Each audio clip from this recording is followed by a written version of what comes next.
Sakripisyo ni Kuma ipapakita, Dragon, isang marine, Genie, kinidnap. Yan ang pag-uusapan natin sa One Piece Manga Chapter 1097 na may pamagat na Genie. Tara, mag-anime na tayo. Magpapatuloy pa rin ang flashback sa istorya ni Kuma. Konting time skip tayo. 8 years pagkatapos ang insidente sa God Valley, ito ay 30 years ago sa current timeline sa South Blue sa Sorbet Kingdom. Si Kuma ay 17 taong gulang na ngayon at naging isang pastor. Pinagagaling niya ang mga mahihirap at matatanda sa bansa sa pamamagitan ng pagtanggal ng sakit sa kanilang katawan gamit ang kanyang devil fruit power. Tinatawag ito ng mga tao na miracle hand at sobra ang papasalamat nila kay Kuma. Nagtanong ang mga ito kung available ba si Kuma pag weekdays. Pinagalitan ni Genie ang mga matatanda sa loob ng simbahan na every Sunday lang itong pwedeng gawin ni Kuma at hindi na nga sila nagbabayad ng serbisyo kay Kuma, syempre in a friendly way. Dumating daw ang masungit na si Genie, pretty pero masungit. Si Genie ay 21 years old na, isang mabuting dalaga, napakaganda at sexy pa. Mukhang sikat na sikat siya sa mga lalaki. Nagalit din si Genie kay Kuma kasi ini-spoil niya ang mga matatanda. Pero sa totoo lang, gusto nilang mag-donate kina Kuma at Genie. Pero hindi nila magawa kasi kahit mga matatanda at may mga sakit na sila, kinakailangang magbigay ng tribute para sa world government. Sinasabi ng mga mamamayan na ang bagong hari ng Sorbet Kingdom, si Haring Bekori, ay isang walang puso at cold-blooded na hari. At ang sinusunod lang nito ay ang mga Celestial Dragons. Galit na mga matatanda sa bagong hari. Kung hindi pa daw sila matanda at walang mga sakit, inatay na daw nila ang hari. At iniba ni Kuma ang usapan. Sinabi ni Kuma sa mga matatanda na maaari niyang pagalingin ang mga ito linggo-linggo basta't ito ay konting sakit lang. Lahat ng naiipon na sakit na inalis ni Kuma sa mga matatanda, kaparehas ito sa nangyari noong inalis niya ang lahat ng sakit na natamo ni Luffy sa Thriller Bark ay nasa loob ng Po Bubble na ito at ginawa niya ang ginawa ni Zoro. Kinuha niya ang lahat ng sakit ng mag-isa. Umiyak si Genie at sinabing ginagawa ito ni Kuma linggo-linggo at hindi alam ng mga tao. Sinabi ni Kuma na kailangan niyang gawin ito kasi kung hahayaan niyang mag-isa ang bubble na puno ng sakit at pagdurusa, babalik lang ito sa kung kanino niya inalis. Pero sabi ni Kuma na masaya siya dahil lahat ng tinutulungan niya ay masaya. Nagsorry siya kay Genie kung nag-alala ito at kung magte-train daw siya para maging malakas at sumingit si Genie. Sabi niya hindi daw yun ang problema at iniba na naman ni Kuma ang topic.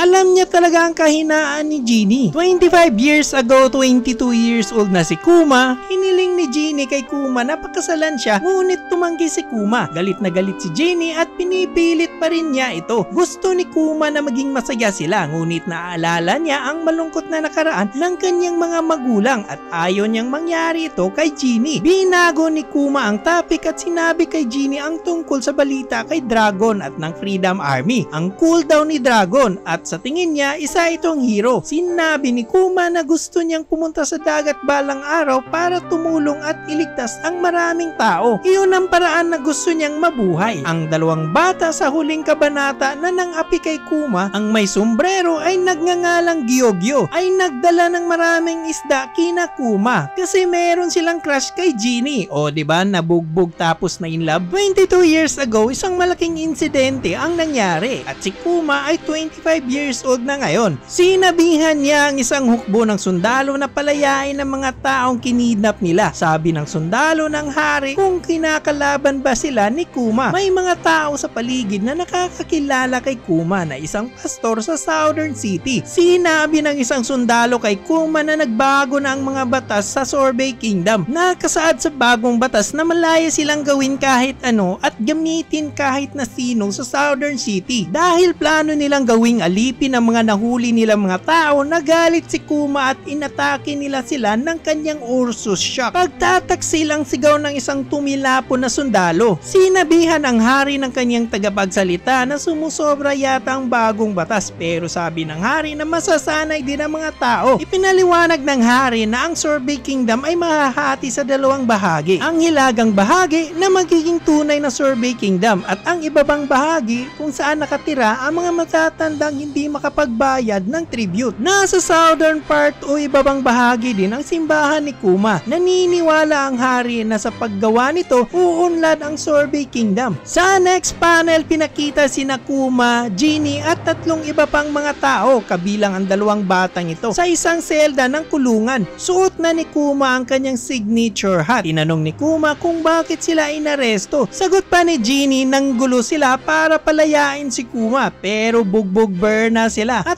tumawa lang ang mga ito. Galit si Kuma kasi magiging discriminatory kingdom ang kanilang bansa. Dagdag naman ni Genie na aso ng mga Celestial Dragon si King Bekori at doon niya nakuha sa mga Celestial Dragons ang idea ng bagong batas o slave policy at kung hindi nila susundin ito, kakalabanin nila ang world government at biglang dumating ang mga Freedom Army. Pinakita sa next panel ang silhouette ni Ivankov at Dragon. Sinalakay nila ang Sorbet Kingdom at pinatalsik ang hari at ang bagong batas ay tinanggal nila. Nag-uusap dito si Dragon at Ivankov habang papunta kina Kuma na parang nire-recommend ni Ivankov si Kuma kay Dragon at dalawang silhouette ng tao ang humarap kina Kuma. Nakilala nila kaagad si Ivankov pero tinatanong nila kung sino ang kasama niya. Sabi ni Ivankov, "Hoy Kuma, kung pareho ka pa rin ng dati, tara at baguhin natin ang mundo." Sa panel na ito makikita natin ang original members ng Freedom Army. Dahil sa kanila, marami ang nagpro-protesta laban sa kanilang mga mapang-aping bansa. Ang Freedom Army ay nabuo pagkasimula ng pirate era, pagkatapos ng trahedya ng pagkawasak ng Uhara Island at ito ay pinamumunuan ng dalawang tao, sina Dragon at Ivankov plus si Kuma. Ang Freedom Army ay naging revolutionary army na naging sikat sa buong mundo. Sumali rin si Genie sa Revolutionary Army. Sabi ni Dragon kulang pa sila ng pondo. Nais niyang tulungan ng Revolutionary Army ang pangkat ng rebelyon ng isang bansang gustong mapatalsik ang kanilang mga hari. Nais din niyang sanayin ang mga bagong recruit sa tamang paghawak ng mga armas at turuan sila kung paano lumaban. Nagtanong si Kuma kay Dragon kung paano siya nakakagamit ng mga armas. Sabi ni Dragon na isa siyang marindate. Sinabi niya na hindi niya nakita ang hustisya doon. From Navy to Revolutionary Army, sabi ni Ivankov. Dagdag pa nito